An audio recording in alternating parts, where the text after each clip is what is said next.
There is a moment, and if you are a woman over 40, over 50, or beyond, you know exactly the moment I am talking about, when something inside you quietly shifts. It is not a dramatic shift. It does not announce itself with sirens or flashing lights. It is subtle.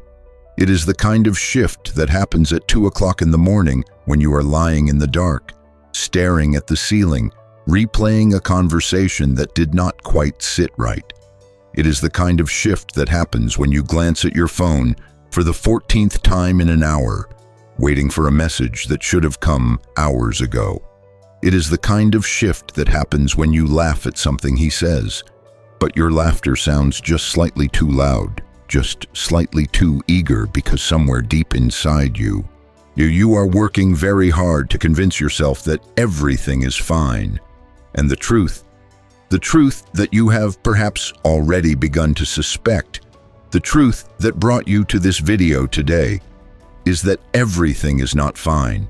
You are a woman who has lived. You have loved before, and you have been hurt before, and you have rebuilt yourself from the inside out more times than anyone should have to. You have raised children, or built careers, or buried people you loved, or survived things that would have broken someone who did not have your particular brand of steel running through their spine. You are not naive. You are not inexperienced. You are not the wide-eyed girl who believed every beautiful thing a man ever whispered in her ear. And yet, here you are. Because the thing that nobody tells you, the thing that the self-help books skim over and the romantic comedies completely ignore and even your wisest girlfriends sometimes forget to mention, is that the older we get, the more sophisticated the games become. The men who play games when they are 22 do it clumsily, transparently, obviously. They leave fingerprints everywhere. But the men who play games when they are 45 or 55 or 60, they have had decades to refine their technique. They have learned exactly which words to say and which silences to deploy. They have learned how to look at you like you are the only woman in the room. They have learned how to make you feel chosen, and feeling chosen at this stage of life, after everything you have been through, after the loneliness and the disappointments and the slow, quiet grief of watching certain doors close, feeling chosen is intoxicating in a way that is almost impossible to explain to someone who has not felt it. But here is what I need you to stay for. Here is why this video matters so deeply. There are 7 red flags, 7 specific, identifiable, undeniable patterns of behavior that tell you with clarity and with certainty that the man in your life is not choosing you. He is playing you. And today, we are going to walk through every single one of them. We are going to examine them from every angle. We are going to sit with the discomfort of recognition, because recognition is the first step toward the freedom you deserve. Stay with me. This conversation could change everything. Welcome to the Heart Compass, the channel that exists because you deserve honest conversations about love, relationships, and the beautiful, complicated, sometimes heartbreaking business of being a woman navigating romance at every stage of life. I am so glad you are here. Whether you found us today for the very first time, or whether you have been part of this community for months or years, I want you to know that this space was built for you. Every word, every video, every conversation we have here is rooted in one single belief: that you deserve love that is real, love that is consistent, love that sees you fully and chooses you completely. Not love that keeps you guessing, not love that makes you small, not love that requires you to silence your own instincts in order to survive it.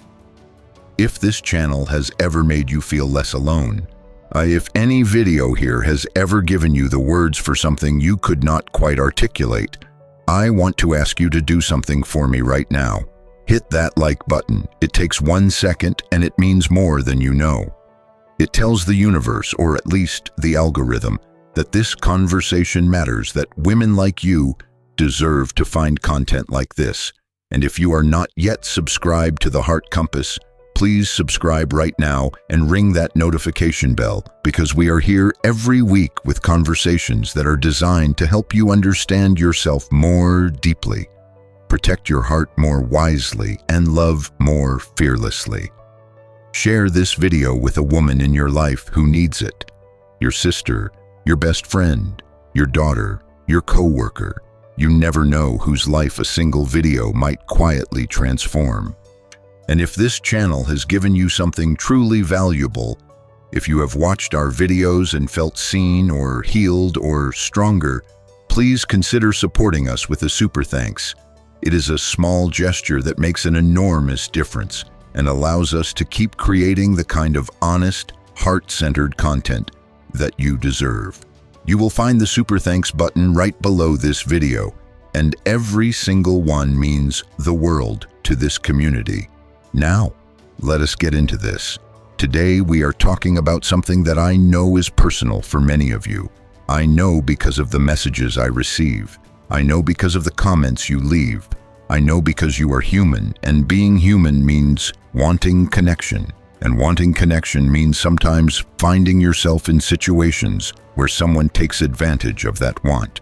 And today we are talking about the 7 red flags that tell you clearly, unmistakably, even if the rest of the situation feels complicated and confusing and impossibly hard to see clearly, that the man you are involved with is not genuinely interested in building something real with you. He is playing a game, and you, beautiful woman, are not a game piece. You are the whole board. Let us begin. Red flag number 1. His communication is a masterclass in inconsistency. Let us start here, because this is almost always where it starts. Before the bigger revelations, before the more obvious patterns emerge, there is the communication. And specifically, there is the inconsistency of it. Think about how he first came to you. Think about those early days, those early weeks. He was attentive, was he not? He texted back quickly. Or he called when he said he would call. He checked in throughout the day for no particular reason other than to tell you he was thinking about you. There was a rhythm to it, an eager, almost urgent rhythm, and it made you feel like you were orbited by something warm and consistent and safe. It made you feel wanted, and it was wonderful.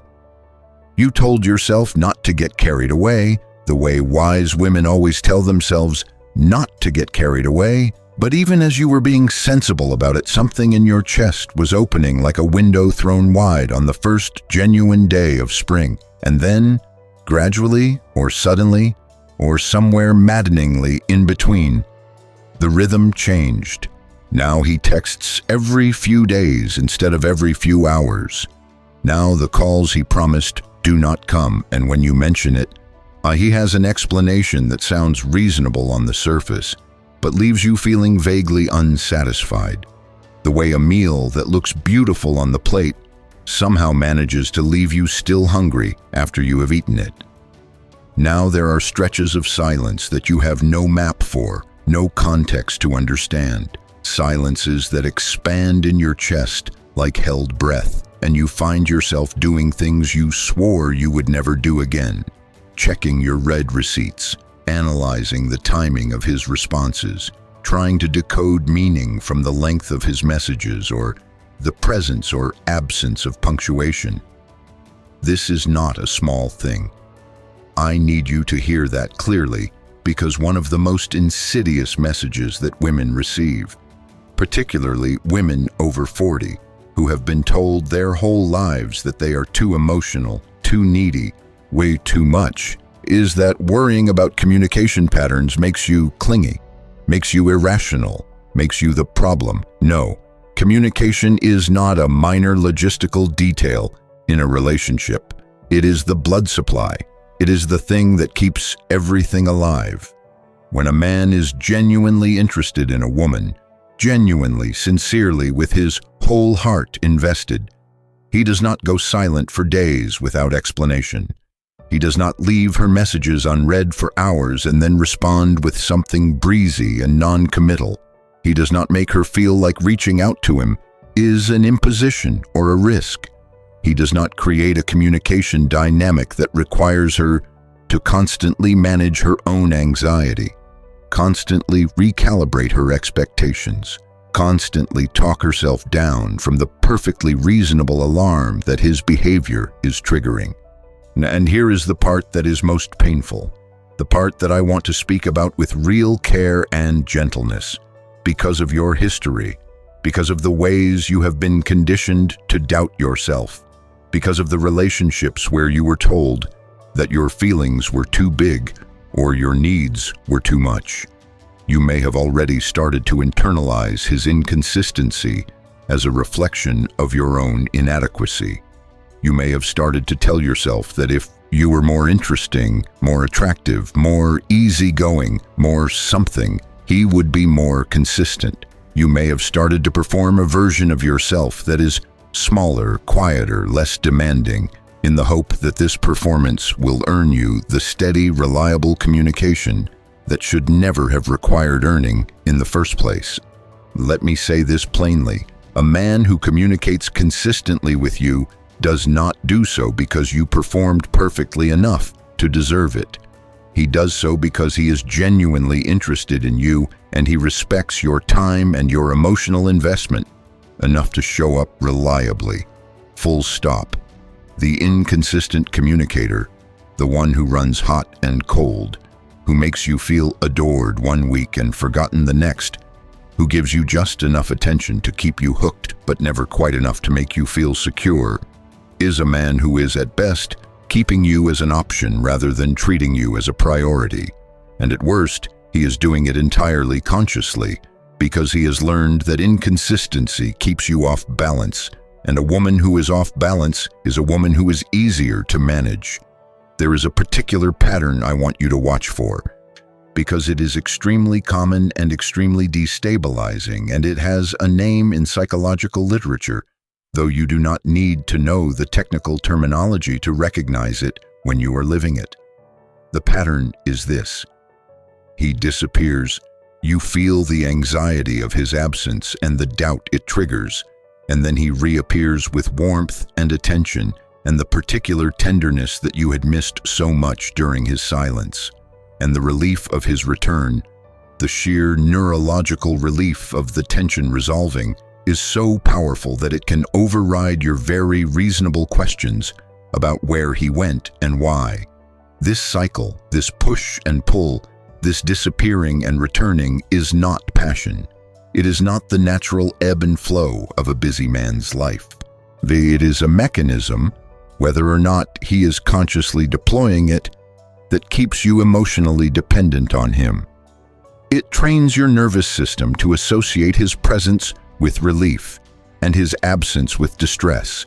And that kind of conditioning makes it very, very difficult to see the relationship clearly because your body has started to mistake the resolution of anxiety for love. So here is what I want you to ask yourself.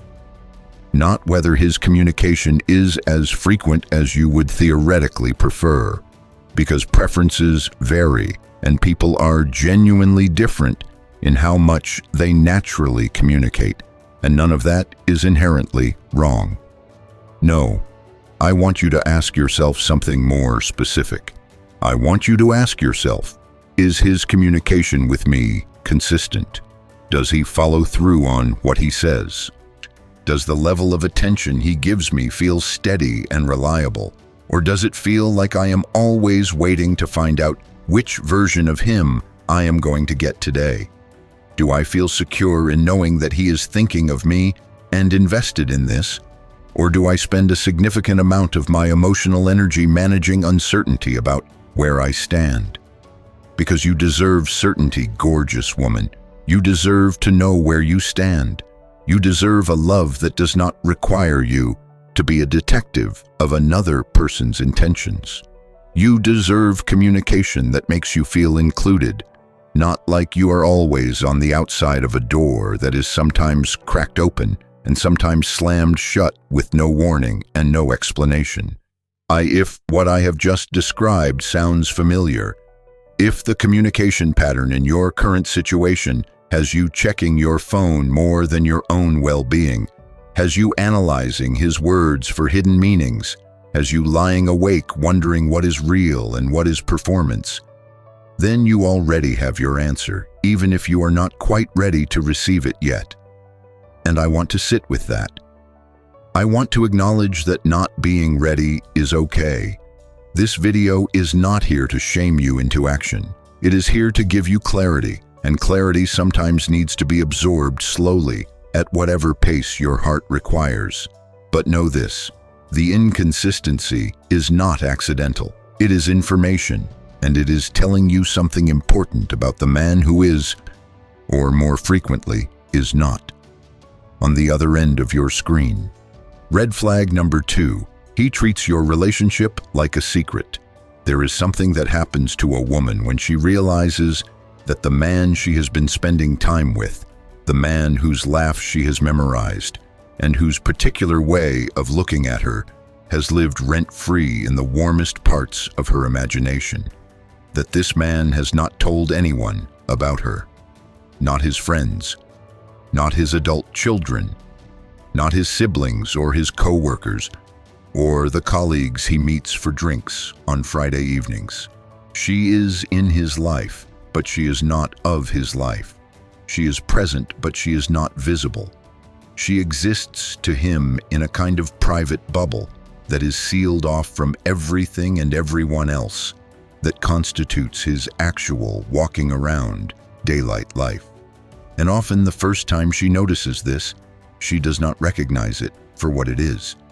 She gives it a different interpretation, one that is more flattering, more romantic, more consistent with the story she has been hoping this situation might become. She tells herself that he is a private person. She tells herself that he is taking it slowly and does not want to jinx things by making it official before he is sure. She tells herself that it is early days still, even when the calendar says it has been 4 months, 5 months, 6 months, or more. But here is the thing about that interpretation. Here is what makes it so quietly dangerous. A man who is private is not the same thing as a man who is secretive. A private man might be reserved about his emotions in public, might not advertise his relationship on social media, might be slow to use certain words and certain labels. But a private man still introduces the woman he is seeing to the people who matter in his life. He still mentions her in conversation. He still makes her aware that she exists to the people who constitute his world. He does not make her feel like a hidden compartment in a life that has been deliberately constructed to keep her invisible. A secretive man is different. A secretive man is a man who has a reason, and often more than one reason, why the woman he is spending time with cannot be allowed to become visible. And those reasons, beautiful woman, are almost never the romantic ones. Let me paint you a picture that I want you to sit with honestly. Imagine that you have been seeing someone for 5 months. You have spent weekends together. You have had long, deep conversations that made you feel more seen than you have felt in years. You have laughed together and confided in each other and done the kind of ordinary, lovely domestic things that feel significant precisely because of their ordinariness.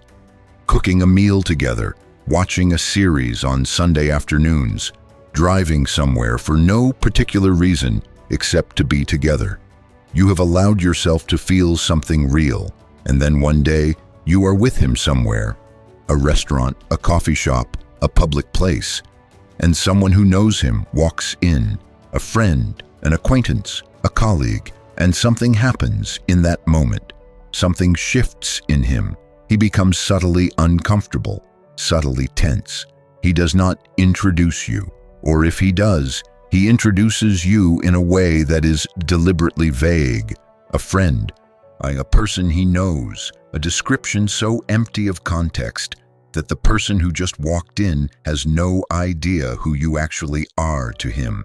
And afterward, when the person has gone and you are alone again, he moves on from the moment as if it did not happen, and you are left holding a feeling that you cannot quite name, but that lives in your stomach like a stone.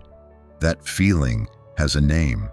It is the feeling of being unmade, of existing fully and richly in your own experience of this relationship, while simultaneously being reduced to nothing in his presentation of it to the world.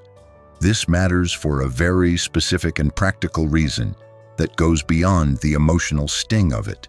When a man integrates you into his life, when he tells his friends about you, when he mentions you casually in the way that people mention the people who matter to them, when he includes you in plans that involve other people, when he looks for opportunities to show you to the world rather than hiding you from it, he is doing something very important. He is creating accountability. He is making your relationship real in a social sense, in the sense that other people know it exists and expect it to continue. He is, consciously or not, building structures around this connection that make it harder to simply walk away from without consequence.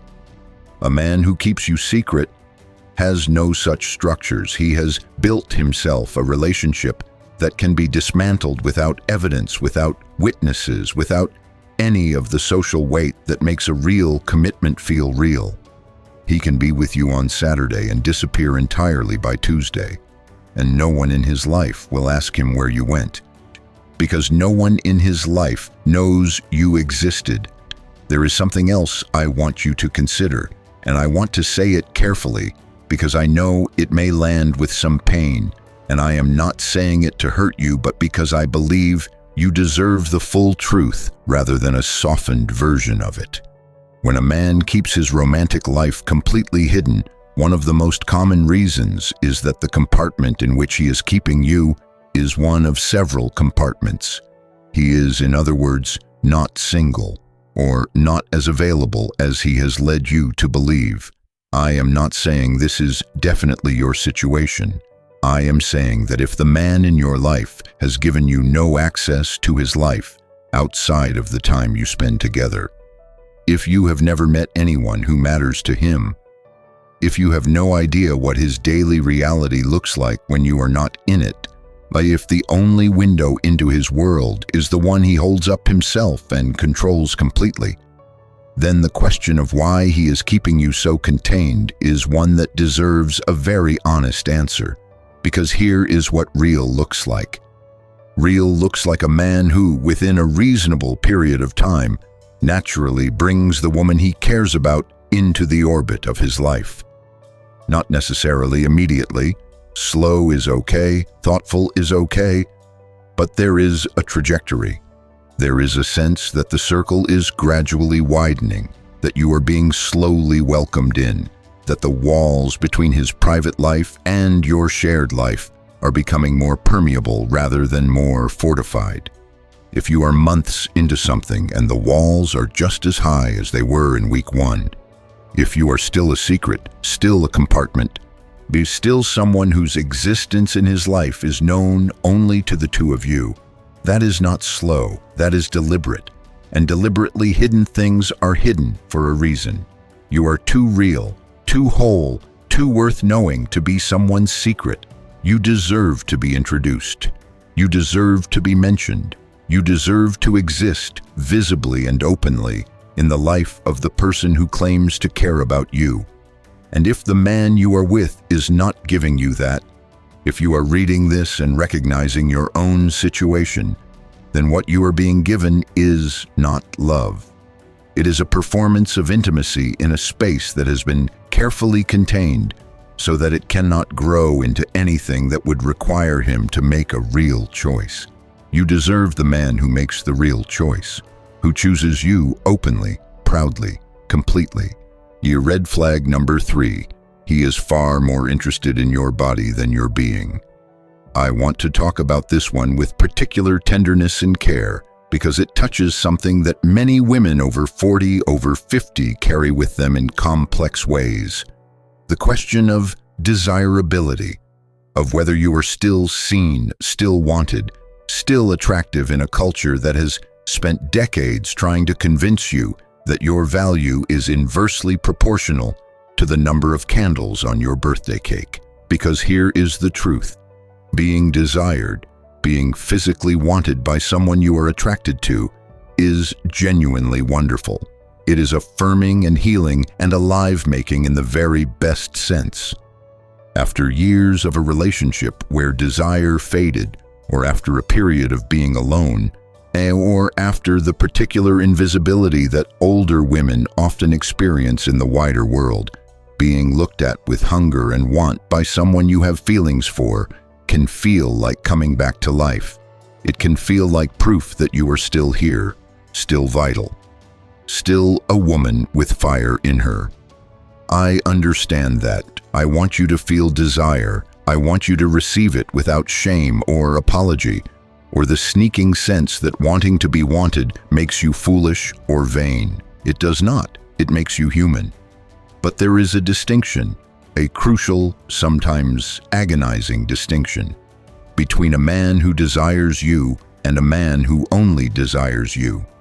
Between a man who finds you physically compelling and also wants to know the architecture of your mind, the history of your heart, the texture of your daily life, your thoughts about things that matter, your memories of who you were when you were 22 and who you became by the time you were 45 and who you are still becoming right now.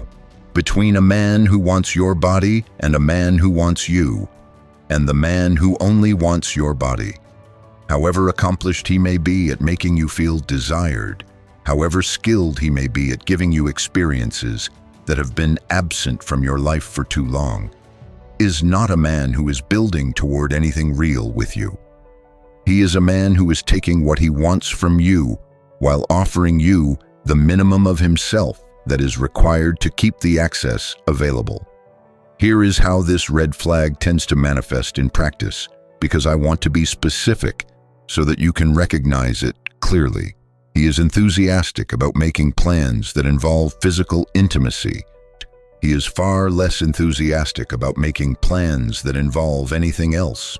Date nights that do not end with you in his space, or him in yours, feel less urgent to him somehow. He is warm and attentive when you are together in the right context, and somehow vaguer and less present when the context changes. He asks how you are feeling, but the question has a ceiling. It does not go very deep, and if you try to take it deeper, to talk about something that is genuinely weighing on you, something real and complex and requiring real emotional investment from him, you notice a subtle withdrawal. Not dramatic, not unkind necessarily, but present, a slight dimming, a slight distancing, as if emotional depth is a territory he does not want to enter with you. He knows your body, but he does not know your life. He knows what makes you respond, but he does not know what makes you grieve. He knows your physical preferences, but he cannot tell you who your best friend is, what your relationship with your children is like, what you dream about in the big picture sense, what wound from your past is still tender, what accomplishment you are most proud of, what you were like as a little girl, what you still want to be when you grow up in the metaphorical sense that never quite goes away. He is intimate with you, but not with you. And this is where the vulnerability of being an older woman intersects with this particular red flag in a way that I think needs to be named explicitly, because many women in midlife and beyond have been through relationships, sometimes long marriages, sometimes long partnerships, where physical desire faded, where they were not seen as sexual beings by their partners, where physical intimacy became perfunctory or absent or weighted with so much history and hurt that it stopped feeling like connection and started feeling like obligation. And then coming out of that, or coming out of years of being alone and meeting someone who genuinely, enthusiastically, unambiguously wants you, physically can feel so powerfully corrective that it is easy to mistake the correction for the whole story. But it is not the whole story. It is one chapter, and a man who refuses to write any other chapter, who keeps returning to the same page, who has very little curiosity about the rest of the book, is a man who is reading you for what he can take, not for who you are. I want you to notice how he talks to you. Does he ask about your inner life?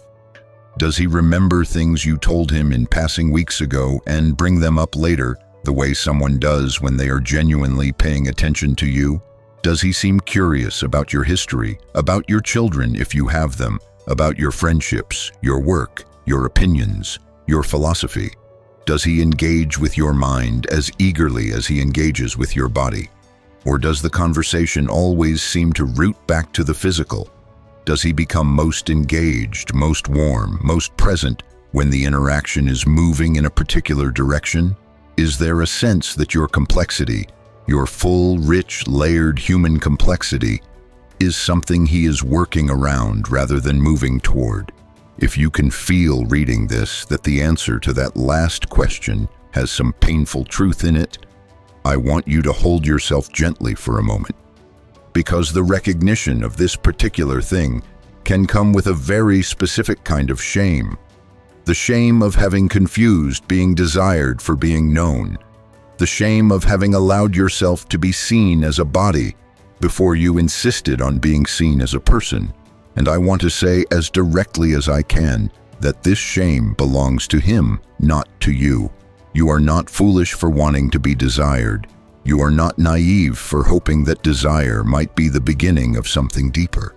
The error, if there is one, is not yours. It belongs to the man who chose to stop at the surface when the entirety of you was available to him, and who took only the part he wanted while pretending the rest did not exist. You are not a surface, you are an ocean. You deserve someone willing to swim. Red flag number 4, the love bomb followed by the slow withdrawal. Oh, this one. This one is perhaps the most destabilizing of all because it does not just hurt you in the present. It rewires something in your nervous system, something in your basic sense of reality in a way that can take years to fully understand and untangle. It begins with abundance, with overflow, with a generosity of feeling so intense and so unexpected that it takes your breath away. He tells you early, so early, that your rational mind raises an eyebrow but your longing heart shushes it, that he has never felt this way before, that you are different from anyone he has ever known, that talking to you is like finally being understood by someone who speaks the language he has been trying to communicate in his whole life. He looks at you with a focus and an intensity that makes you feel like the room has shrunk to contain only the two of you, like the rest of the world has temporarily stepped aside to let this extraordinary thing between you breathe and expand. He is present, he is intense, he is warm and romantic and communicative, and all the things you have been quietly hoping for. He plans things. He is specific about wanting a future. He says things that plant seeds in your imagination, references to places he wants to take you, things he wants to show you, conversations he wants to have with you in a year, in 2 years, in 10. He makes you feel in ways both large and small that he has arrived at you with the full weight of his attention and his hope and his desire, and that he intends to stay. And you open. How could you not open?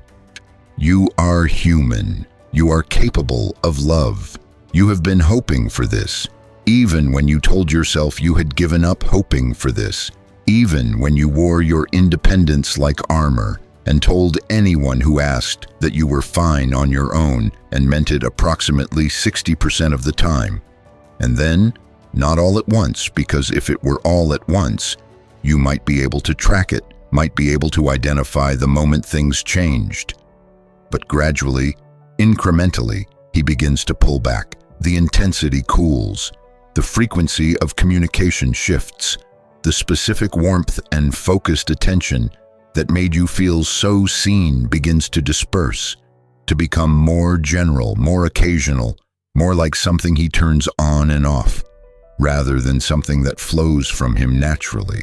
And here is the part that is so particularly cruel, so particularly confusing, because the withdrawal is never complete. He does not go cold. He does not stop showing up. He simply shows up less, with less intensity, less frequency, less of the particular quality of presence that first undid you. And every time you start to feel the distance enough to want to address it, every time the anxiety about where this is going gets loud enough to demand attention, he returns, briefly, warmly, with just enough of the original intensity to reset you, to remind you what this felt like at its best, to make you wonder if perhaps you have been imagining the shift, if perhaps you have been too sensitive, if perhaps the abundance he offered you at the beginning was always too much to expect on a permanent basis, and this intermittent warmth, this affection on his schedule, is simply what relationships look like when the initial rush settles down. Let me be very precise about something here, because I can hear the voice in the back of some of your minds already, the reasonable, measured voice that says yes. But is it not true that every relationship settles after the initial intensity? Is it not normal for the early rush to soften into something more sustainable? Yes, this is true. All relationships shift from the initial intensity of new connection into something steadier, something that requires less adrenaline and more intention. This is normal. This is healthy even. The love that lasts is not the love that burns at the same impossible temperature it did in week 3 forever. It is the love that finds a sustainable flame and tends it. But here is the difference. In a healthy relationship, the settling of intensity does not mean the settling of your sense of security. You feel less swept away, perhaps, but you feel more grounded, more certain, more included in the reality of another person's life. The early rush becomes something quieter, but also something more solid. You have less electricity, but more peace. You have less drama, but more trust. What you feel when you are on the receiving end of love bombing followed by withdrawal is the opposite of this. You do not feel more grounded as time passes. You feel less. You do not feel more certain. You feel less. You are not finding your peace in the relative quiet that follows the initial storm.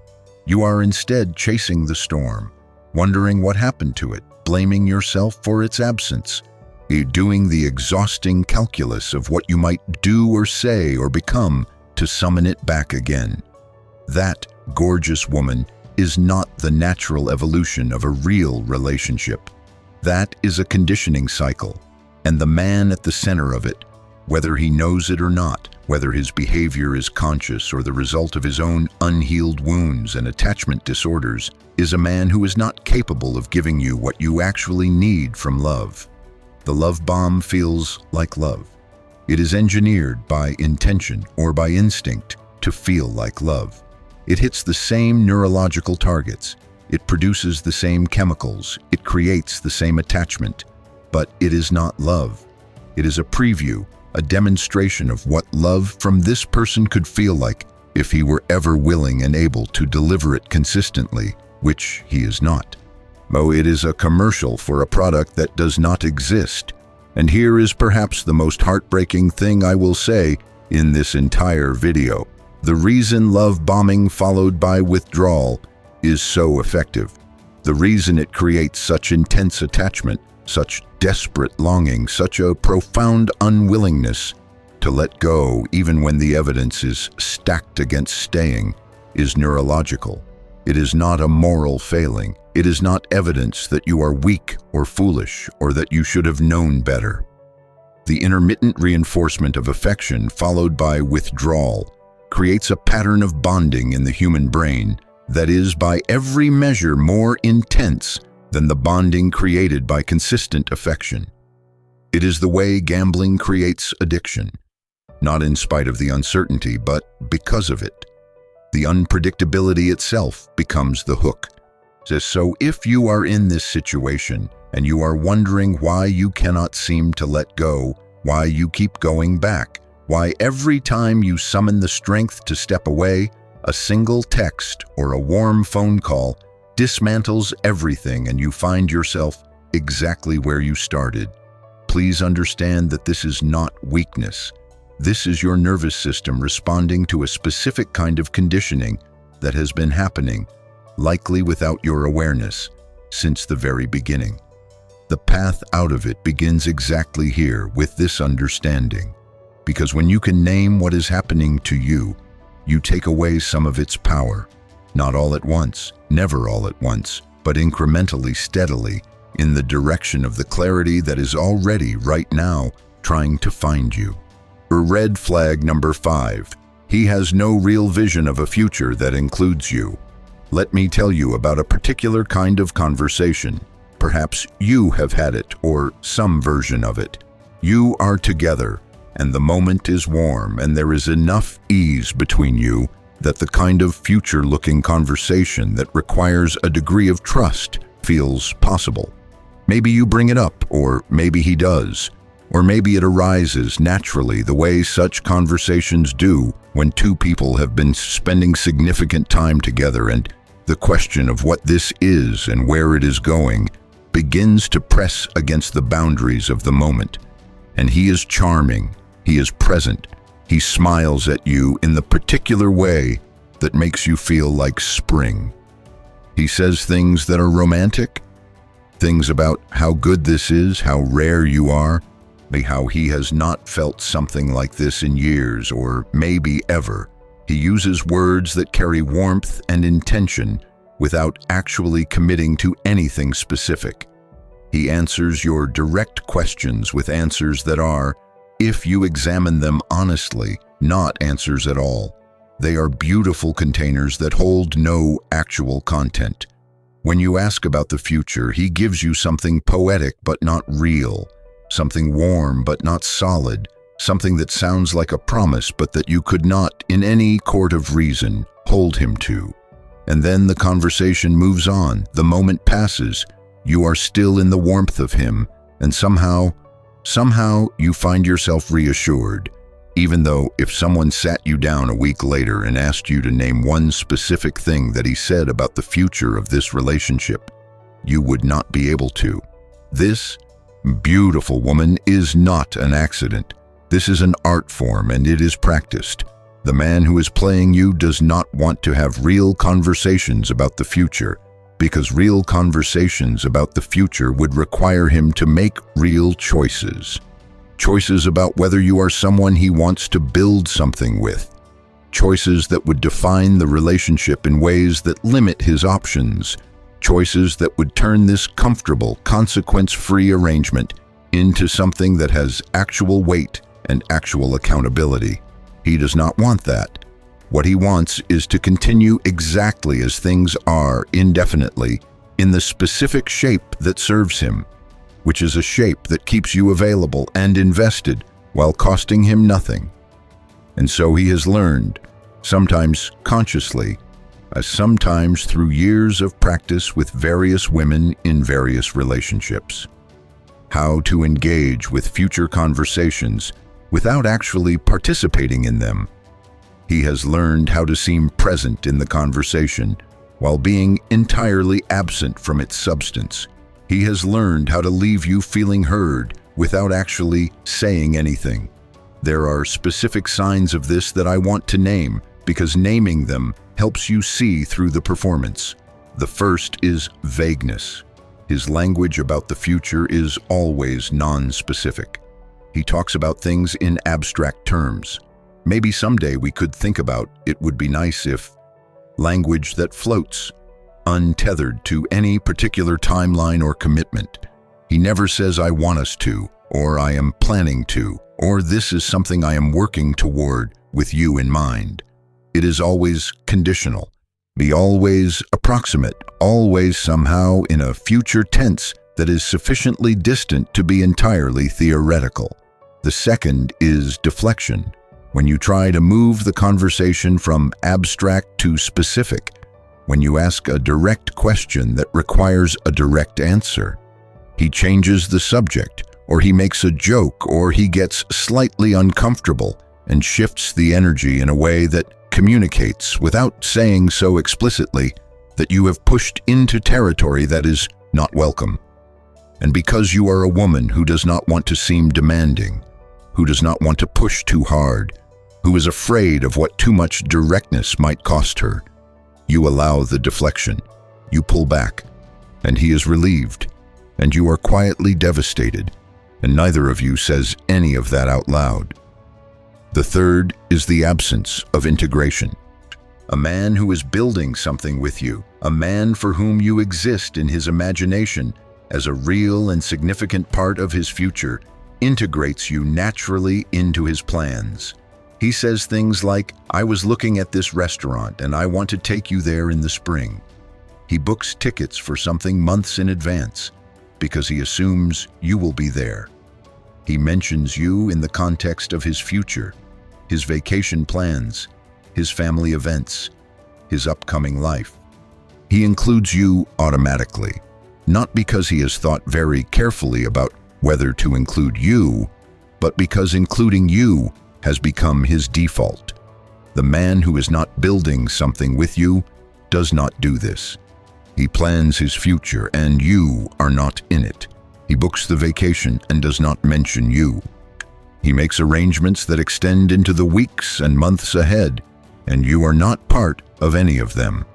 And if you notice this and say something, his answer is some version of, "He was going to ask you," or, of course, "He assumed you would be included," but somehow the assumption never translated into an actual invitation. And somehow the future keeps unfolding without your name in it. There is something I want to address directly here, because it sometimes comes up as a counter-argument, and I want to give it its due. Some men, genuinely, authentically, are commitment-averse because of real and deep wounds. Divorce, betrayal, loss, things that happened to them that left permanent marks. And these men can feel real feelings for you and still be incapable of building anything with you, not because they are playing a game, but because they are genuinely broken in this particular way. And I want to say this gently but clearly. Broken is not the same as available. A man who has genuine feelings for you but cannot build a future with you is still a man who cannot build a future with you. The reason for his inability does not change your experience of it. You cannot heal him into availability. You cannot love him enough to fill the space where his capacity for commitment used to be. And waiting for him to become ready, waiting for the wounds to heal, waiting for the circumstance that finally unlocks in him the ability to genuinely commit to you, is a form of self-abandonment that I would ask you, with everything in me, to reconsider. You deserve someone who is ready. You deserve someone who is not a project, but you deserve someone for whom loving you consistently and building something real with you is not a heroic achievement against their nature, but simply what they do because it is who they are. You have already done enough waiting in your life. You deserve someone who does not require you to wait any longer. Red flag number 6. He keeps his real life in a locked box. This one is related to the secrecy we discussed earlier, but it is different in an important way. We were talking before about him keeping you secret from his world. Now I want to talk about him keeping his world secret from you. This is a distinction worth understanding clearly. A man who is playing you often presents a curated version of himself. He shows you what he wants you to see, the warmth, the humor, the attractiveness, the specific qualities that he has learned. Through experience, make women respond to him. He is a selective editor of his own story, and what he edits out is everything that might complicate the picture he is presenting or limit the access he is seeking. And so there are parts of his life that are simply not available to you, not because he is a private person, though he will use that framing when necessary, but because access to those parts would give you information. And information is the last thing he wants you to have. Think about what you know and do not know about the actual texture of his daily life. Do you know his financial situation, even in broad terms? Do you know what his relationship with his children looks like if he has them? Do you know what happened in his last significant relationship? Beyond a carefully edited version designed to cast himself in the most favorable possible light. Do you know what his close friendships actually look like? Whether he is the kind of man his friends rely on, whether he has people in his life who know him fully and still choose to stay. Do you know what he is like when things are hard, when he is stressed, when he is disappointed or frustrated or afraid? Do you know how he handles conflict? Not the managed, careful version of conflict management that he deploys with you in early stages, but the real version, the version that lives under pressure? Or do you know only what he has offered you? Only the version he selected and packaged and delivered? Because a man who loves you, a man who is genuinely building something with you, becomes more transparent over time, not less. He lets you in. He allows you to see the parts of him that are complicated and imperfect and occasionally difficult because he trusts you with the full reality of who he is. He does not require you to accept a highlight reel as a substitute for the actual human being. He gives you the actual human being, but a man who is keeping you at a useful distance while maintaining the intimacy that serves his purposes. This man has very little interest in letting you see behind the curtain, because behind the curtain is the truth, and the truth might end your compliance with the situation he has constructed. There are several specific things I want you to watch for here, because the compartmentalization is not always dramatic or obvious. It is often very ordinary looking. He deflects personal questions skillfully. He has a way of answering a question about himself that sounds like an answer but is actually a redirect, a story, a joke, a question turned back to you, a general statement that contains no specific or revealing information. He is skilled at feeling like he has told you a great deal about himself without actually having disclosed anything meaningful, and you leave the conversation feeling close to him because of the warmth of it, without realizing that you know almost nothing new. His phone is a fortress. This is one that many of you will recognize immediately because it is concrete and observable in a way that many red flags are not. His phone is always face down. He steps away to take calls. He is oddly protective of a device in a way that seems inconsistent with the openness he otherwise projects. Now, privacy around one's phone is not inherently sinister. Many people simply have a general preference for privacy in this regard. But when phone fortress behavior exists alongside other patterns I have described today, it becomes part of a picture rather than an isolated quirk. He offers explanations that create more questions than they answer. When something comes up, a plan that falls through, an inconsistency in his story, a detail that does not quite add up, his explanation is somehow both elaborate and unsatisfying. It covers the surface but leaves you feeling that you are missing something, that there is a layer you are not being shown. And because you do not want to seem paranoid or accusatory, you take the explanation at face value and file the feeling away. But the file keeps growing. He resists vulnerability in ways that feel calculated rather than simply private. There is a difference between a person who is genuinely emotionally reserved, who takes time to trust, who opens slowly, who is not comfortable with certain kinds of emotional disclosure, and a person who performs enough vulnerability to create intimacy while carefully controlling exactly how much and what kind of real information they actually share. The latter is not privacy, it is management. It is someone actively curating what you are allowed to know about them because the uncurated version would not serve their interests with you. I want to ask you something, and I want you to answer it honestly to yourself, in the privacy of your own mind. Do you feel like you know him? Not his charm, not his humor, not the things he has chosen to show you. but him, the real, complicated, historically specific person that he is. Do you know his story? Not the version designed to make you like him, but the actual story.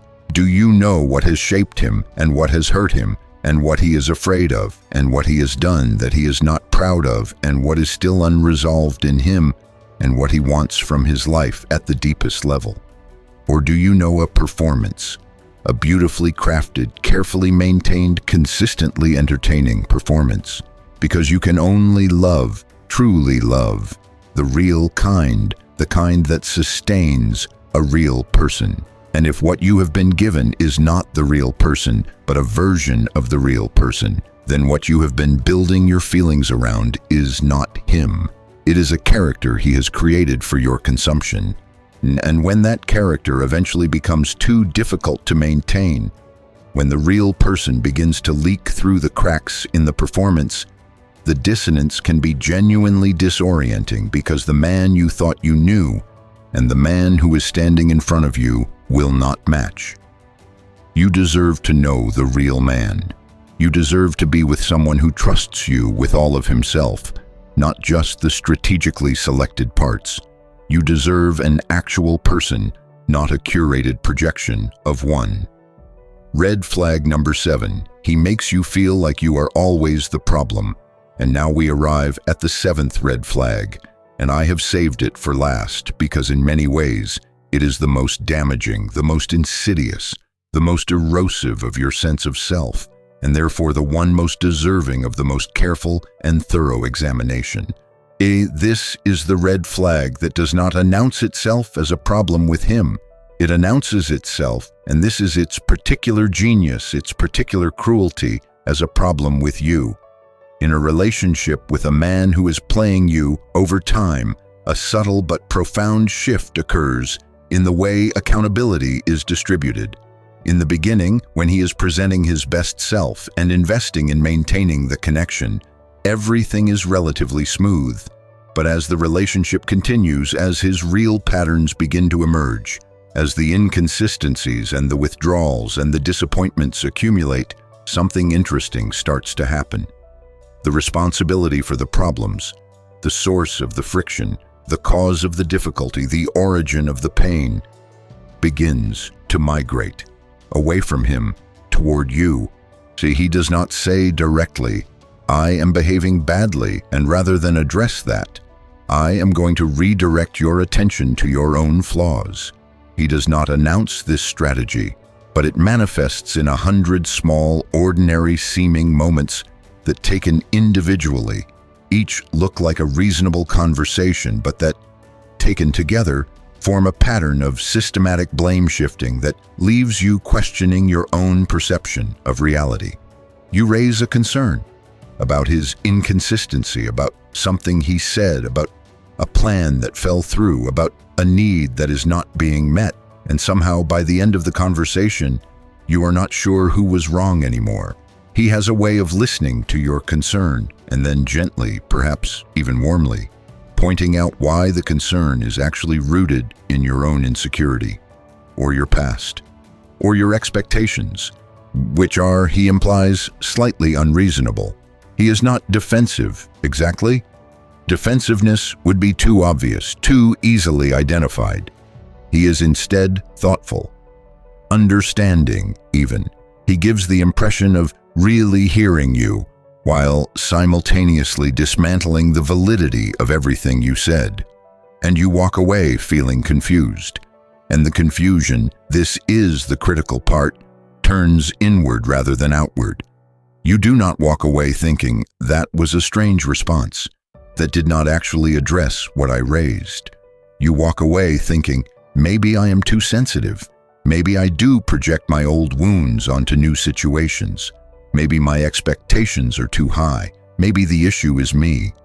This is called, in psychological language, gaslighting, and I want to define it clearly, because it is a word that has entered the popular lexicon in ways that have diluted its meaning somewhat, and I want you to have the precise definition. Gaslighting is a pattern of behavior in which one person consistently causes another person to question their own perception of reality. It does not require dramatic cinematic moments of someone telling you that what you clearly heard was never said. It can be quiet, it can be gradual, it can look like patience and understanding and emotional intelligence. It can be delivered in the gentlest possible tone, but its effect is always the same. It makes you less certain of your own experience, less trusting of your own judgment, less willing to bring your real concerns forward because you have learned, through accumulated experience, that bringing concerns forward results not in resolution, but in a renegotiation of your own sanity. I want to give you some specific language to watch for, because this particular pattern has particular phrases associated with it. Phrases that may sound familiar. You are being so sensitive right now. You are reading into things. You always do this. You are making this into something it is not. You are letting your past affect how you see me. I cannot say anything right with you. Every time I try to explain, you make me the villain. This is why we cannot have calm conversations. You need to work on your trust issues. These phrases, individually, can sound reasonable. We do all carry wounds from our past. Trust issues are real. Oversensitivity is possible. None of these things, as concepts, are invented. But when these phrases are deployed consistently, every time you raise a concern, in a pattern that always results in your experience being invalidated and his behavior being excused, then they are not reasonable observations. They are weapons. And here is the thing about being subjected to this pattern over time. It works. It works because you are a woman who is thoughtful and introspective and willing to look honestly at yourself. It works because you genuinely do care about being fair and about not projecting old wounds onto new people. It works because your very capacity for self-reflection, which is one of the things that makes you extraordinary, is turned against you. The qualities that make you a good, conscious, caring person are precisely the qualities that make you vulnerable to being systematically convinced that every problem in this relationship originates within you. And after enough time in this dynamic, something very concerning begins to happen. You stop bringing things up, not because the things have been resolved, but because bringing them up has been repeatedly punished, not with anger, but with the specific and deeply uncomfortable experience of being made to feel crazy for noticing what you noticed. You begin to self-censor. You begin to preemptively invalidate your own feelings before he gets the chance to. You begin to say to yourself, before you have even spoken, am I overreacting? Is this really a problem? Is it just me? And when you reach the place where your own internal voice has begun to do his work for him, when your self-doubt has been so thoroughly cultivated that you no longer need him to dismiss your experience because you do it first, then you are no longer just in a difficult relationship. You are in a relationship that is actively eroding who you are. A man who loves you, a man who is genuinely invested in you and in the health and integrity of what the two of you are building, does not respond to your concerns by making them about your deficiencies. He does not make you feel crazy for noticing things. He does not consistently redirect accountability away from himself and onto your psychology. He does not weaponize your willingness to look at yourself. He takes your concerns seriously. He is willing to sit with discomfort rather than escaping into blame. He acknowledges his part. He works with you, not against you, when there is something that needs to be addressed between you. And if you are reading this and something in your chest is aching with recognition, if you can hear the specific phrases I listed in his voice, in conversations you have actually had, I want to say something to you directly and with my whole heart. Your feelings are real. Your perceptions are valid. The things you noticed for a reason. Your instincts did not fail you. They have been working overtime, trying to get a message to the part of you that is not yet ready to receive it. And that message is this: what is happening here is not okay. What is happening here is not love. And you deserve better than a relationship that has made a project of dismantling your trust in yourself. The deeper truth beneath all 7 flags. Before we move to the close of today's conversation, I want to take a moment to sit with something that underlies all 7 of these red flags, because I think it is the most important thing I can say to you today. None of this, not the inconsistency, not the secrecy, not the fixation on the physical, not the love bombing, not the vague future, not the locked life, not the blame shifting. None of it is about you not being enough. I need to say that again, because you need to hear it more than once. And because every cultural message you have ever received as an older woman has been, in some form or another, designed to make you believe the opposite. And none of this is about you not being enough. The man who plays these games is not playing them because you are not attractive enough, or interesting enough, or lovable enough, or young enough, or emotionally together enough. He is playing them because of who he is, not because of what you lack. He plays them with every woman he is with, because the game is not about finding a woman who is enough. It is about finding women who will tolerate the game. It is about a fundamental deficit in his own character, in his own capacity for genuine connection, in his own willingness to be vulnerable and real and accountable in relationship. You could be the most extraordinary woman in the world, and the man who is playing these games would still play them, not because you failed to be extraordinary enough, but because the game is what he does. And what he does not change based on who is on the receiving end. This matters enormously, because one of the ways women stay in these situations, one of the most powerful psychological hooks that keeps a brilliant, self-aware, capable woman tethered to a relationship that is slowly diminishing her, is the belief that if she could just figure out the right way to be, he would become who she needs him to be. If she could just be a little warmer or a little cooler, a little more available or a little more mysterious, a little more patient or a little more willing to push back, then this thing would become what she needs it to be. It will not. Not because she is incapable of becoming those things, but because the man at the center of the situation is not responding to who she is. He is not withholding his genuine love and commitment because she has not yet found the precise key that unlocks them. There is no key. There is no version of you that would cause a man who plays games to suddenly stop playing them. The transformation that would be required is his to make from the inside, for his own reasons, in his own time. And it is not something that love, however patient, however generous, however extraordinary, from the outside can produce. You are not the solution to his problem. You never were.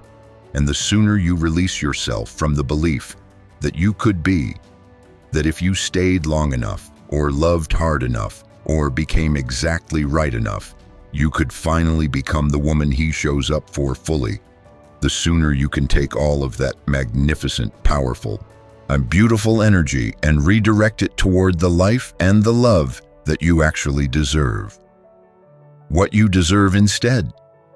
I want to spend some time here because it would be incomplete to walk you through what you should be walking away from, without also painting a picture of what you are walking toward. Because this is not just a conversation about danger and damage. It is a conversation about what is possible for you, what you are worth, what the right love actually looks and feels like, the love you deserve. And I am not talking about a fairy tale, not something perfect and frictionless and without difficulty, because real love always has difficulty. But the love you deserve has certain non-negotiable qualities. It is consistent, not perfect, but consistent. The person who loves you shows up reliably and repeatedly in ways that allow your nervous system to relax into the relationship rather than remaining permanently braced for the next disappointment. You do not spend energy wondering where you stand. You know where you stand because he has made it clear, not once but continuously, in the small daily choices that constitute a real relationship. It is curious about you. The person who loves you wants to know you.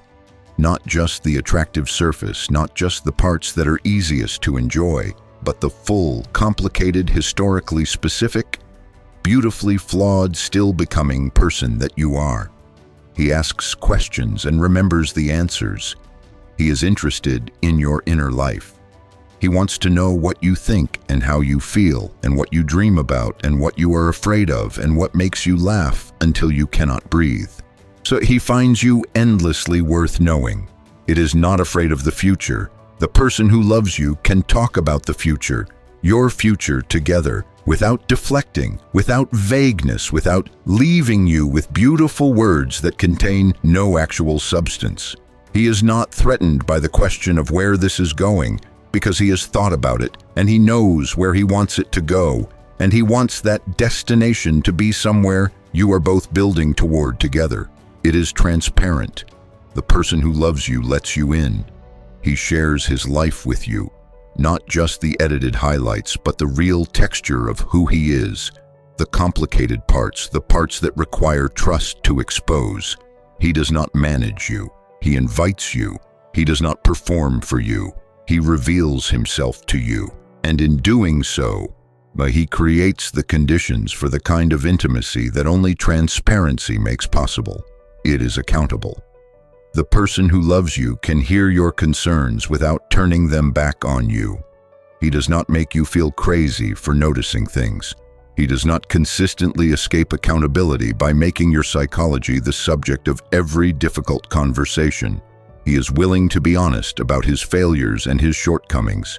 He sees you as a partner in the navigation of whatever arises between you, not as an opponent to be outmaneuvered or an audience to be managed. And it makes you feel more like yourself, not less. This, perhaps above all others, is the quality that I most want you to hold in your mind as a standard, because love, real love, the kind worth having, does not shrink you. It does not make you smaller or quieter or more uncertain of yourself.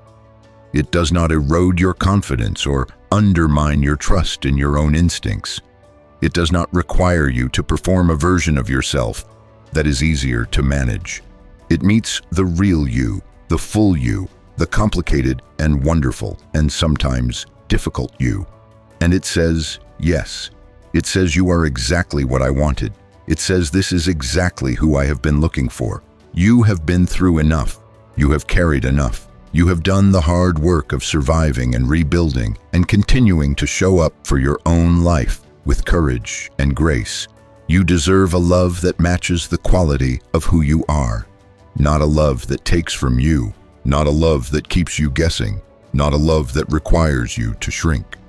A love that sees you and celebrates you and chooses you completely, consistently with its whole heart. That love exists. It is not a fantasy. It is waiting for you on the other side of every impossible situation you have the courage to walk away from. A word about walking away. I know that reading or hearing about red flags is very different from doing something about them. I know that recognition is not the same as action. And I genuinely, deeply know, that walking away from something that feels like love, even imperfect love, even love that is hurting you, is one of the hardest things a human being can do. Because it is not just him you are walking away from. It is the version of the future you allowed yourself to imagine. It is the feeling of being wanted. It is the particular warmth of certain moments that were real. Well, that cannot simply be retroactively unreal just because the larger picture was a lie. It is the hope that kept you in it, and hope, even misplaced hope, hurts to surrender. And for an older woman, there is something additional. There is sometimes the voice that whispers, "What if this is the last time? What if I walk away from this and there is nothing else? What if the fear of being alone is worse than the certainty of being slowly unmade? I want to speak to that voice with all the gentleness I have, and also with the clarity that only honesty can provide. Being alone, genuinely alone, without the constant emotional labor of managing your anxiety about someone who is playing you, without the exhausting work of trying to earn consistency from someone incapable of providing it, without the particular loneliness of being in a connection that does not actually see you. Being alone is not worse than that. Being alone is not your worst option. Being alone is often, truly and profoundly, the beginning of the space in which what you actually deserve has room to finally find you. And the voice that tells you that you are running out of time, that the window for love has closed or is closing, that your age makes you less worthy of what you want. That voice is not the voice of truth. It is the voice of every cultural message you have ever absorbed that tried to convince you that your value has an expiration date. It does not. Love does not have an expiration date. Your worthiness of it does not diminish with time. The woman you have become, wise and experienced and real and deep and resilient, is not less deserving of love. She is more capable of it, more capable of recognizing it, more capable of receiving it without the insecurity and the confusion of youth. She is the fullest version of who you have always been becoming, and the love she deserves is the fullest version of what love can actually be. Do not accept the counterfeit just because you are afraid the real thing might not come. The counterfeit costs too much, and you have already paid enough. A final reflection. I want to leave you with something to carry with you after this video is over. Something simple, something that can function as a kind of compass, a heart compass, if you will. In those moments when you are confused, when the feelings are loud and the clarity is quiet, when you cannot tell if what you are experiencing is love or the performance of it, ask yourself this: when I am with this person, do I feel more like myself or less? Do I feel more trusting of my own perceptions or less? Do I feel safer in my own judgment or less? Do I feel at peace in this connection, or do I spend significant emotional energy managing my anxiety about it? These questions cut through all the complexity.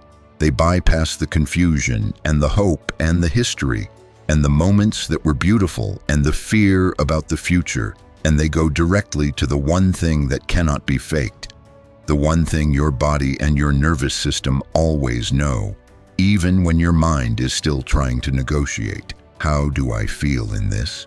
Peace.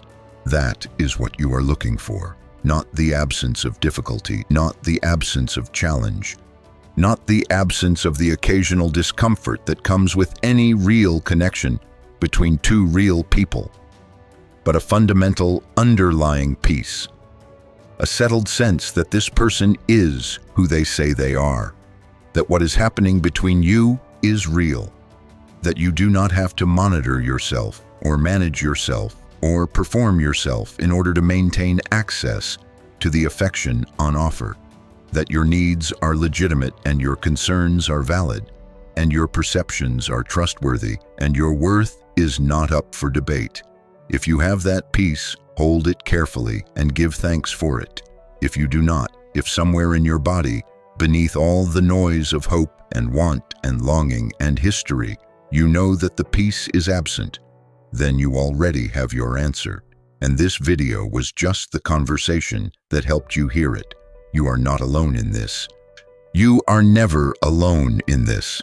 This community, this beautiful, brave community of women who are willing to look honestly at their lives and choose themselves, is always here.